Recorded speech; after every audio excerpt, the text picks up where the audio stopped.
तुम्हें याद है हमने कुछ दिन पहले Exynos 2600 के बेंचमार्क टेस्ट की बात की थी। वैसे तो मुझे भी पता नहीं था, तुम्हें क्या घंटा याद होगा। हाँ, लेकिन हमने कुछ टाइम पहले बात की थी अपने एक टेक न्यूज में कि Exynos 2600 जो सैमसंग का इस साल का फ्लैगशिप प्रोसेसर होने वाला है, उसके बेंचमार्क टेस्ट निकल कर आए और वो उतने अच्छे लग नहीं रहे। ये जुलाई मंथ की बात है। अब उसके बाद इन्होंने एक बार फिर से उसके बेंचमार्क टेस्ट को रन किया और अभी जो नंबर निकल कर आ रहे हैं वो थोड़े से बेटर निकल कर आ रहे हैं। हाँ, उतने बेटर नहीं कि 8 Elite 2 को धूल चटा दे, ऐसा मिट्टी में मिला दे, नहीं।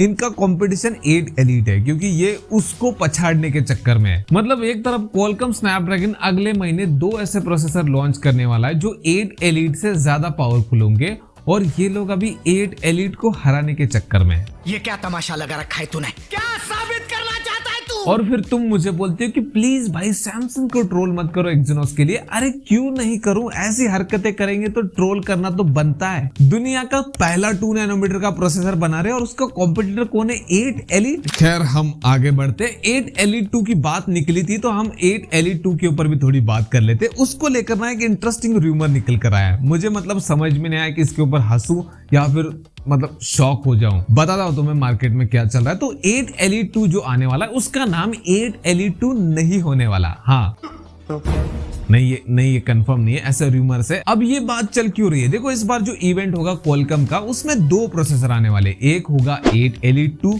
और दूसरा 8 Gen 5। अब इसी के चलते हुए ऐसा बताया जा रहा है कि इसका नाम चेंज हो सकता है। क्यों चेंज हो सकता है? क्योंकि लोगों को ऐसा लगता है कि जो 8 Gen 5 है वो 8 Elite का सक्सेसर होगा, जबकि वो नहीं होगा। असली सक्सेसर तो 8 Elite 2 होगा, और वो उसके नाम से भी पता चल रहा है। लेकिन पता नहीं क्यों ऐसे रूमर्स निकल रहे कि भाई लोग कंफ्यूज हो सकते हैं। लोगों को इतना अनपढ़ समझ रखा है क्या? अरे किसी को भी समझ में आ जाएगा भाई। जिसको प्रोसेसर के बारे में पता नहीं वो भी बता देगा कि इन दोनों में से सक्सेसर है कौन सा 8 Elite का। लेकिन रिपोर्ट्स ये कि भाई दोनों में कंफ्यूजन ना हो, इसलिए एक का नाम 8 Gen 5 रखा जाएगा और दूसरे का 8 Elite Gen 5। बहुत अजीब लग रहा है। ऐसा लग रहा है 8 Elite और 8 Gen 5 का मिलन हुआ, फिर जो प्रोडक्ट निकला, हाँ ये वही है। कीजिएगा, ये ठीक नहीं हो रहा सर, आप गलत कर रहे हैं सर। मैं गलत नहीं कर रहा हूँ। भगवान करे भाई ऐसा कुछ ना हो। 8 Elite 2 सही लग रहा है और वही नाम होना चाहिए। भाइयों, BBD सेल बहुत ही करीब आ चुकी है और इसका हिंट फ्लिपकार्ट ने दे दिया है पहले ट्रेलर लॉन्च करके। उसके बाद अब इसका लैंडिंग पेज भी लाइव हो चुका है फ्लिपकार्ट पे, तुम जाकर देख सकते हो।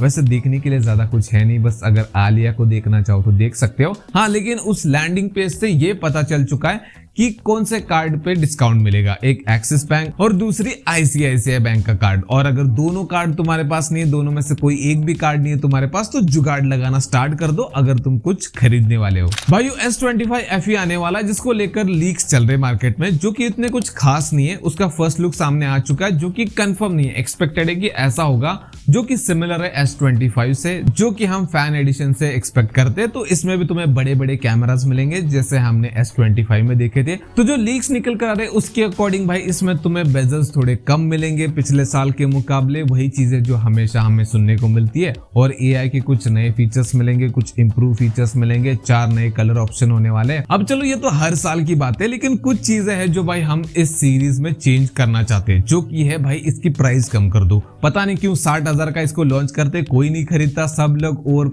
प्राइस चिल्लाने लगते हैं और फिर सेल में जाकर ही प्राइस कम कर देते हैं। उससे बेटर है कि पहले थोड़ा सस्ता लॉन्च कर दो, लोग दुआ देंगे और ज्यादा भी सेल होगा। और दूसरी चीज, भले प्राइस को ना कम करो, वैसे तो करनी चाहिए, लेकिन अगर नहीं भी करते तो एक चीज है भाई जिसको हटा दो फोन से, वो है Exynos का प्रोसेसर। और ढंग का, चाहे तो MediaTek का प्रोसेसर लगाओ, और अगर हो सके तो Snapdragon का लगा दो, लेकिन भाई उस Exynos के प्रोसेसर को हटा दो इस फैन एडिशन से। और कुछ चाहिए?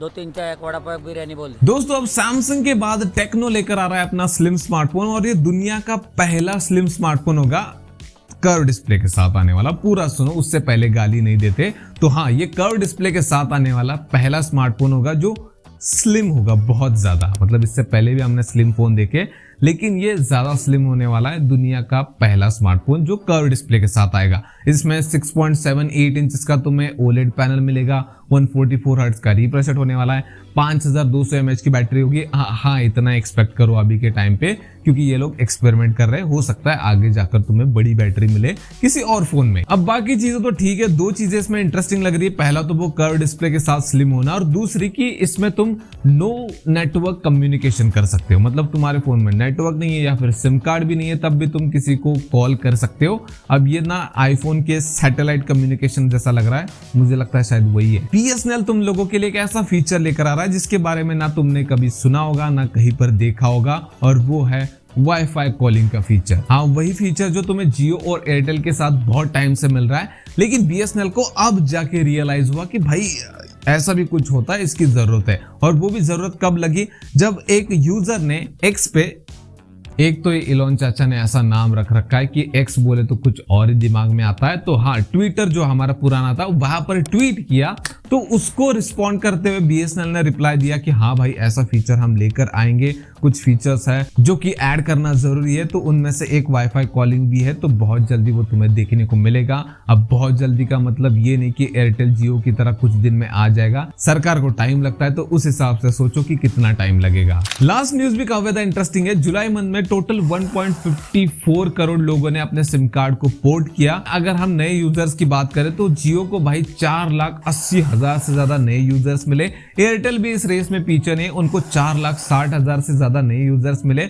वहीं पर दूसरी तरफ बीएसएनएल ने 1 लाख से ज्यादा यूजर्स को खोया। बीच में जब एयरटेल और जियो ने अपने प्लान्स को महंगा किया था, लोग उस तरफ भाग रहे थे बीएसएनएल की तरफ, लेकिन अब बीएसएनएल से वापस मुड़कर आ रहे हैं क्योंकि बीएसएनएल ने भाई उस अपॉर्चुनिटी का फायदा नहीं उठाया, कुछ इंप्रूव नहीं किया नेटवर्क में, सब लोगों को 2G 3G यूज करना पड़ रहा है। अब ये तो कुछ भी नहीं, इससे बड़े घाटे में तो वी वाले चल रहे, लगभग 4 लाख के करीब इन्होंने यूजर्स को खो दिया है। भाई ये दोनों जब सेपरेट थे वोडाफोन आइडिया तब भी कुछ नहीं कर पाए, अब साथ में तब भी उनका हाल ऐसा है, कहीं इनका हाल टाटा डोकोमो और एयरसेल की तरह ना हो जाए। तो यही कुछ थी इस हफ्ते की इंपॉर्टेंट न्यूज। बाकी वीडियो पसंद आए तो वीडियो को लाइक कर देना, चैनल को सब्सक्राइब कर देना। मिलते हैं नेक्स्ट वाले वीडियो में।